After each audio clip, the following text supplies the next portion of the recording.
الوداد مش هو الوداد العظيم، لكن هو الوداد اللي وصل للنهائي، هو الوداد اللي سجل هدفين في مرمى سان داونز في جنوب افريقيا، حتى لو كان سان داونز سجل واحد منهم في مرماه. هو الوداد اللي ما خسرش من سان داونز على ملعبه. خلي بالك الكلام ده لما بيتقال المفروض يتاخد من الجانب الايجابي. انت ما بترعبش ولا بتخوف لعيبه النادي الاهلي ولا جمهوره، ده انت بتقول له احترمه قدره.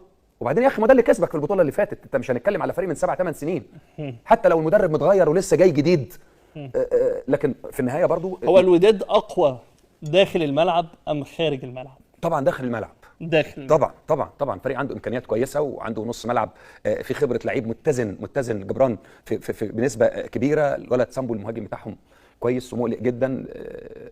يعني عندهم مجموعه لعيبه. يعني انا ما اخافش من الوداد المغربي خارج الملعب؟ ما ينفعش ما تخافش من اي حد في اي حته وانت نايم وانت صاحي. لازم تخاف وتحترم، او تحترم بلاش تخاف، تحترم قوي. في تحترم وفي تحترم قوي، لازم تحترم قوي. الموضوع ما اصبحش سهل. انت ما وصلتش بنسبه عن جداره بنسبه 100%، انت واصل بمساعده الغير، وان كانت هي كره القدم موجوده. يعني الهلال السوداني بس اثبتت كفاءه ووصلت. برافو عليك طبعا، بس انت وصلت باجاده غيرك من ناحيه وفشل غيرك من ناحيه. بس لكن انت استغلت الفرصه 100%. ما انا قصدي ايه؟ اوعى لان النادي الاهلي وادارته الاعلاميه بيعملوا حاجه حلوه، لكن لازم يبقى لها كياسه شويه. النادي الاهلي اي لعيب يجيب جون، اي لعيب بيطلع جون، اي لعيب بيلعب ضربه ركنيه حلوه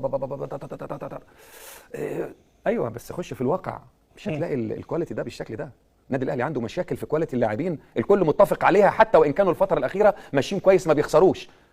بيقول لك كولر ظبط اللعيبه ظبط الفرقه، ايوه لان عنده 8-9 ماتشات مؤجلين.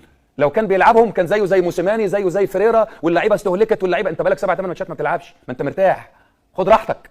لكن انت فريق كويس، لكن مش للدرجه اللي احنا تخلينا نحط رجل على رجل. الماتش مقلق جدا، وال50,000 اللي يحضروا في استاد القاهره دورهم عظيم، بس ما يكونش سلبي في بعض الاحيان، ما يكونش سلبي على بعض اللاعبين حسب الظروف.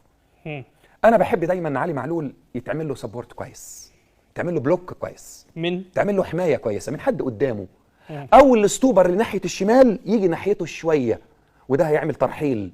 ومحمد هاني بيعرف يبقى استوبر تاني وجربها، فمش مشكله لما يترحل. لازم يراعى ان علي معلول دفاعيا خلي بالك هو مش مقصر، هو لعيب كبير، لكن دي بتاعت ربنا، امكانياته الدفاعيه مش عاليه، فلازم الكلام ده يتراعى. هل كهربا يبدا المباراه؟ طبعا احسن لعيب في مصر دلوقتي كهربا طبعا.